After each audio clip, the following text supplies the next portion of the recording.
목이 곧고 마음과 귀에 할례를 받지 못한 사람들아, 너희도 너희 조상과 같이 항상 성령을 거스르는도다. 너희 조상들이 선지자들 중에 누구를 박해하지 아니하였느냐? 의인이 오시리라 예고한 자들을 그들이 죽였고, 이제 너희는 그 의인을 잡아준 자여 살인한 자가 되나니, 너희는 천사가 전한 율법을 받고도 지키지 아니하였도다. 우리나라가 이 어버이날을 정한 것은 참 잘한 것 같아요. 뭐든지 내리막길은 쉬운데 오르막길은 참 힘들고, 그래서 힘을 쓰고 애를 쓰지 아니하면 오르막길을 오르기가 쉽지가 않습니다. 자식은 내리사랑이라 하고 부모 공경은 올리사랑이라고 하는데, 내리사랑은 그냥 저절로 자전거를 타도 페달을 밟지 않아도 저절로 슉 그냥 내리막길은 내려가죠. 그러나 오르막길은 열심히 땀을 내면서 밟지 아니하면 안 되는 것처럼, 부모 공경은 받은 사랑이 있지만 올리 사랑이기에 참 다시 올라가는 것은 참 쉽지가 않은 것 같습니다. 그래서 우리가 정말 힘쓰고 애쓰고 노력하지 아니하면 참 부모 공경이라고 하는 이거는 다 알기는 알지만, 그게 참 노력하고 힘쓰고 그러지 아니하면 참 어려운 것 같아요. 아무튼 우리나라가 이런 참 효를 강조하고, 그래서 이 참 어버이날을 이렇게 제정한 건 참 잘된 날이라고 생각이 되어지고, 우리 김현미 집사 기도한 것처럼 참 부모 공경을 하고 하는 것을 우리가 자연스러워야 되는데 참 자연스럽지 못하고, 참 어찌됐든 올리 사랑이기 때문에 열심히 노력하지 아니하면 참 안 되는 것 같아요. 노력해서 우리가 땀을 내서라도 이 부모 공경, 올리 사랑하는 것을 우리가 힘써야 할 줄로 믿습니다.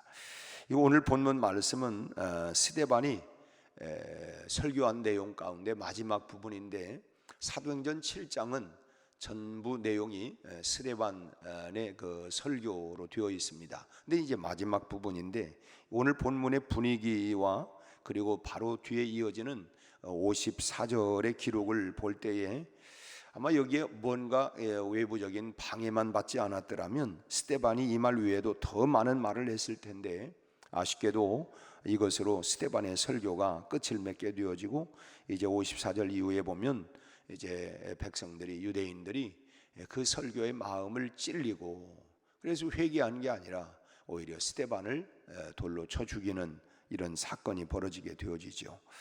아무튼 그런데 이 스데반은 이 짧은 내용 속에서 이 유대인들의 두 가지 죄를 지적을 하고 있습니다. 그 첫 번째 죄는 성령을 회방한 죄를 지적을 하고 있어요. 성령을 거스른 죄.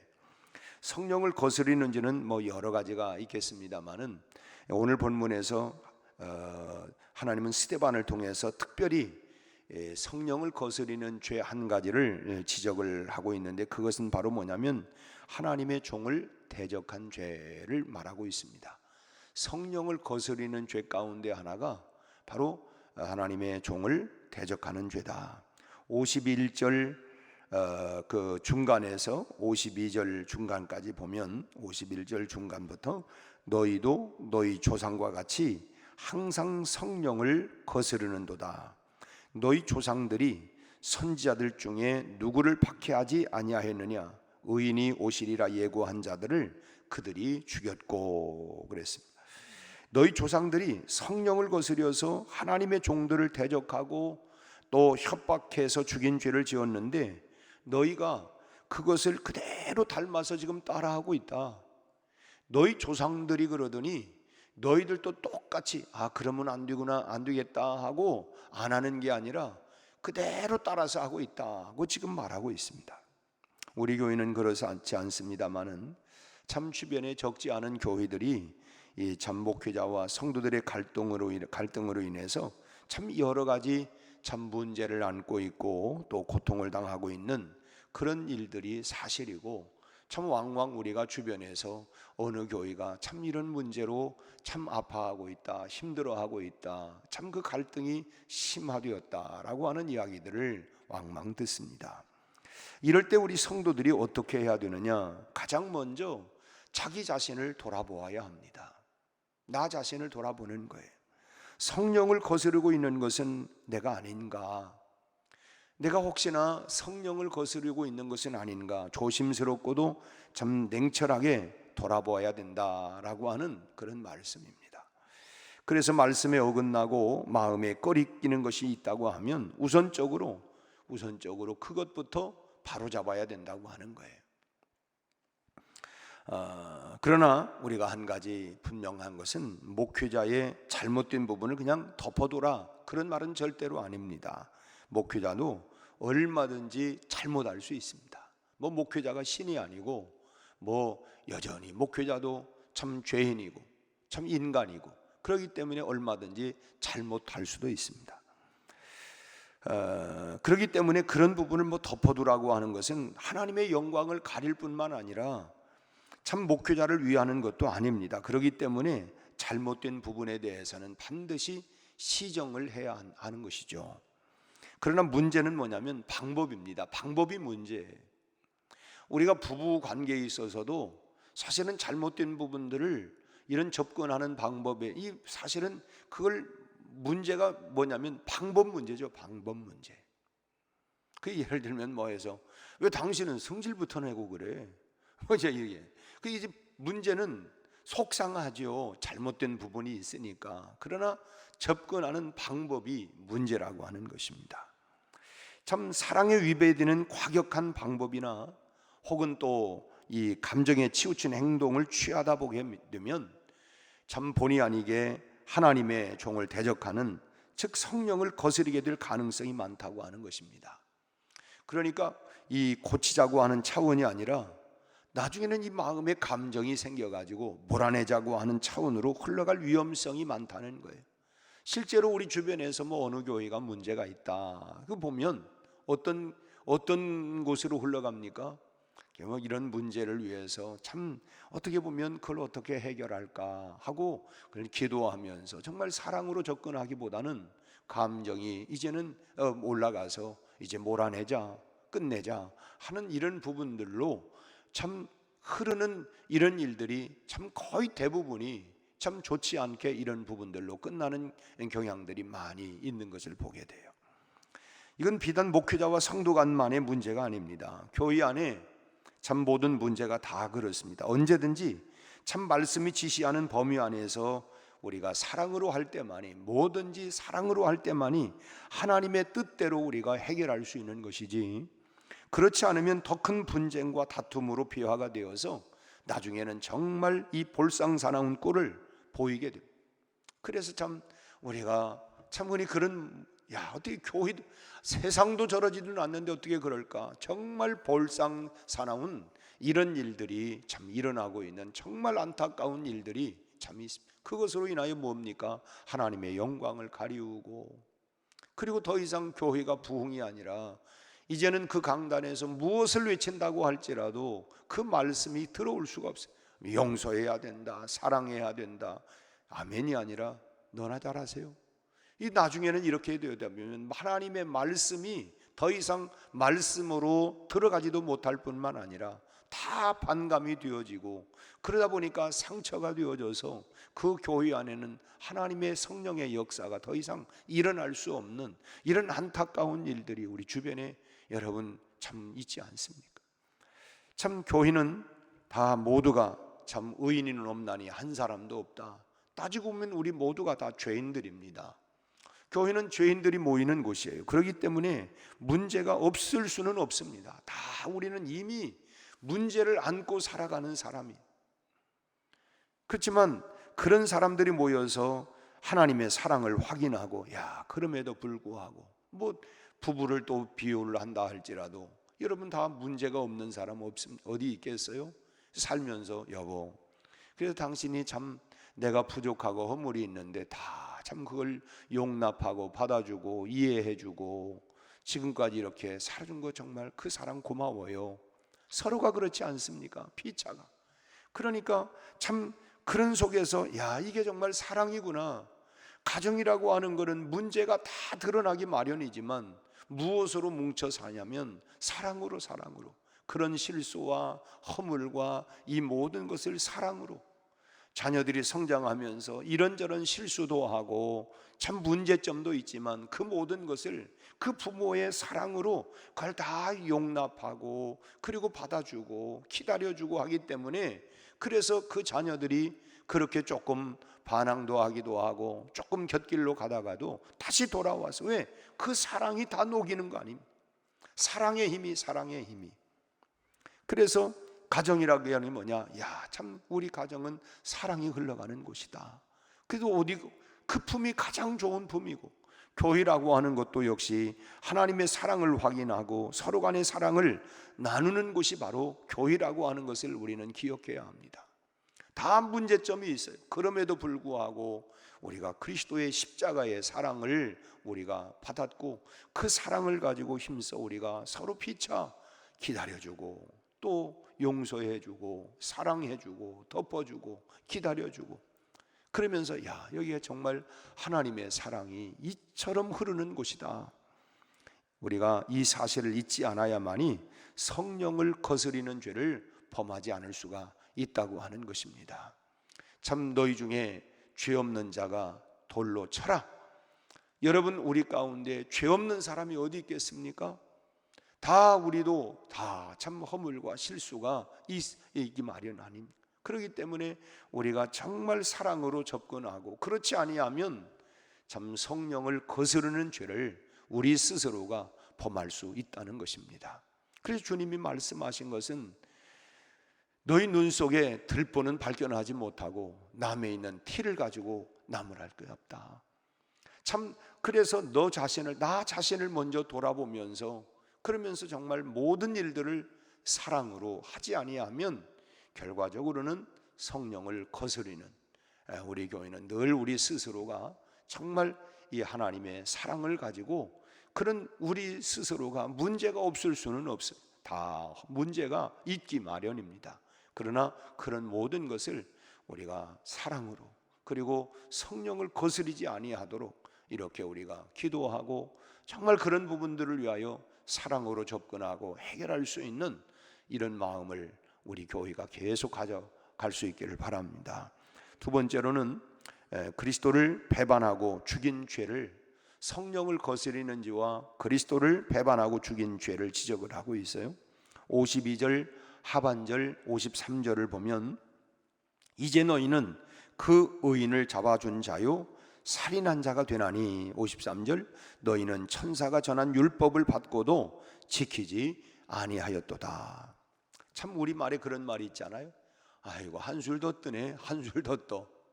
참 이 말이 뭡니까? 누구와 비교해서 그 사람보다 한층 더 심한 것을 빗대서 하는 말이 아닙니까? 못 묻은 개가 못 묻은 개 뭐라고 한다고? 자기는 더하네 더하네. 이게 한술 더 뜬다, 이제 그런 말이죠. 유대인들이 바로 그랬다는 것입니다. 조상이 지은 죄를 그대로 답습해서 선지자들을 쭉 핍박해 오더니 의인, 여기서 의인은 바로 예수 그리스도를 배반하고 잡아 죽이는 죄까지 그들은 한술 더 떠서 그렇게 저질렀다고 하는 거예요. 말 그대로 조상보다 참 더했습니다. 여러분, 오늘 스데반은 이러한 유대인들을 가르쳐서 51절 서론에 뭐라고 얘기합니까? 목이 곧고 마음과 귀에 할례를 받지 못한 사람들이다. 목이 곧고 마음과 귀에 할례를 받지 못한 사람이다. 이 말은 한마디로 뭐냐면 구제불능이다, 그런 말입니다. 당신들은 한마디로 구제불능의 사람들이다. 지금 그들을 향해서 심하게 말을 한 거죠. 참 오늘 또 변함없이 우리에게는 또다시 새로운 한 날을 우리가 참 열고 갑니다. 그리고 지금은 새로운 날을 시작하는 참 모두가 고요한 새벽 미명인데, 이 시간 여러분 무엇을 생각하고 계신가요? 오늘 또 어디 가서 무슨 일을 할까, 또 어디 가서 무슨 장사를 할까 하는 계획도, 또는 아침에 오늘 우리 주부들은 오늘 아침 뭐 해서 먹을까, 이제 이런 거, 아침 식탁을 차려야 하니까 이런 걸 여러분 생각할 수도 있고, 그러나 잠잠히 우리가 먼저 생각해야 할 것은, 혹시 내가 목이 곧고 할례 받지 못한 그런 사람은 아닌가 생각해 보는, 우리가 하나님의 말씀 앞에서 내가 먼저 그런 일상의 모든 것들을 생각하기 전에 말씀 앞에서 내가 바로 혹시나 유대인처럼 목이 곧은 그런 사람은 아닌가 하는 부분들을 우리가 조용히 잠잠히 우리 자신들을 돌아보는 시간을 또 가지면 좋겠습니다. 예레미야 4장 4절에서 예레미야 선지자가 이렇게 외치죠. 유다인과 예루살렘 주민들아, 너희는 스스로 할례를 행하여 너희 마음 가죽을 베고 나 여호와께 속하라. 그리하지 아니하면 너희 악행으로 말미암아 나의 분노가 불같이 일어나 사르리니 그것을 끌 자가 없으리라. 마음의 가죽을 베라. 마음의 할례를 받아라. 그리고 돌이켜라. 그렇지 아니하면 여호와의 불이 임하는데 그 불을 끌 자가 아무도 없다라고 말씀을 합니다. 유대인들은 육체의 할례를 굉장히 자랑을 했어요. 우리는 할례 받은 자다. 그런데 예레미야 선지자는 진즉 그들을 향하여 육체의 할례 행한 것, 그것 가지고 부족하다. 그 뭐냐? 마음의 할례를 받아야 된다. 우리가 흔히 그렇죠. 입이 좀 건 사람을 향해서 저 입 할례 받아야 돼. 입 할례를 받아야 돼. 이제 그런 얘기 하지 않습니까? 이 마음이 정말 거칠고 완악한, 그러면서 나도 교회 다녀, 나 세례 받아서 이것만 자랑할 게 아니라 정말 그 마음의 할례를 받아야 된다. 참 의식적인 세례만 가지고는 부족하다는 것입니다. 참 마음의 할례, 마음의 세례가 있어야 된다고 하는 거예요. 겉으로만 우리가 세례 받은 자가 아니라 내 마음의 세례를 받아서, 그래서 참 물과 성령으로 거듭나지 아니하면 하나님 나라에 들어갈 수가 없다. 나더러 주여 주여, 나도 교회 다니고 나도 뭐 성경 읽고 나도 새벽 기도하고, 이 것만이 아니라 내 마음의 할례, 정말 물과 성령으로 거듭난 그런 삶의 변화가 일어나지 아니하면 하나님 나라에 들어갈 수 없다. 뭐 목회자에게든 성도에게든 우리가 사랑으로 행하지 못해서 성령을 거스리는 죄, 또는 내 정욕으로 예수를 다시 한번 십자가에 못 박은 죄를 우리가 혹시나 내 안에 그런 부분은 없는지 우리가 우리 자신들을 조용히 돌아보면서 참 혹시라도 우리가 그런 면들이 보인다고 하면 우리가 그 죄를 자복하고 회개하는 그런 마음의 세례가 우리에게 있어야 할 줄로 믿습니다. 오늘도 이 아침에 우리는 이미 다 세례를 다 우리는 받았어요. 그러나 우리가 오늘 예레미야 선지자를 통해서 마음의 할례를 받아라, 즉 마음의 세례를 받아라. 오늘 우리가 생각의 세례도 받고 마음의 세례도 받고, 참 나는 본래 그런 사람이요, 이걸 자랑스럽게 얘기할 게 아니라 그것을 우리가 세례를 받아서 정말 변화되어서 모든 것을 사랑으로 성령을 거스리지 아니하고, 또 우리가 배반하고 죽이는 그런 정욕과 그런 악행을 우리가 버리고 우리 마음 가운데 하나님의 사랑이 우리가 다시 한번 풍성히 거하여 오늘도 사랑으로 모든 일들을 이루어 나가는 이 복된 하루가 되시기를 주님의 이름으로 축원합니다. 기도하겠습니다. 하나님 아버지, 오늘 세례 스데반 집사님을 통해서 선포되는 하나님의 말씀을 들었습니다. 성령을 거스리는 죄, 그리스도를 배반하고 죽인 죄, 하나님, 우리가 이 말씀 앞에서 우리 자신들을 돌아보며 참 먼저는 모든 일들을 사랑으로, 그리고 뿐만 아니라 우리가 모든 것 먼저 마음의 할례를, 마음의 세례를, 생각의 세례를 받아 하나님, 우리가 날마다 거룩하고 성결한 삶이 될 수 있도록 주여 인도하여 주시옵소서. 오늘은 어버이날, 참으로 우리의 부모님들을 또 하나님 돌아보게 하시고 참 노년의 저들의 삶을 편안하게 하나님 우리가 참 공양할 수 있는 귀한 사랑의 마음, 섬김의 마음, 참 우리가 자녀들을 키우면서 많은 참 희생을 하고, 그러나 참으로 자연스럽게 그 내리사랑으로 그렇게 사랑하는 것처럼 그 사랑을 우리가 받았는데 받은 사랑을 돌려드릴 수 있는 그런 귀한 마음을 주시기를 원합니다. 연로하신 우리 부모님들에게 함께하여 주셔서 저들의 모든 노년의 삶을 참으로 주님을 늘 의지하고 참으로 하나님 본향을 향하여 참으로 나가는 저들의 삶이 늘 편안하고 안정되게 하시되, 옛날 하나님 모세가 하나님의 부르심을 받는 그날까지 하나님이여 근력이 쇠하지 아니한 것처럼 하나님이여 저희들의 영과 육이 늘 맑게 하시고 강건하게 하시고 주님 앞에 참으로 부름받는 승리하는 그날까지 주의 은혜가 함께하여 주시기를 간절히 바라옵고 원합니다. 오늘부터 한 주간 동안도 주님과 함께 동행하며 승리하는 믿음의 한 주간이 되도록 역사하여 주옵소서. 예수님 이름으로 기도하옵나이다. 아멘.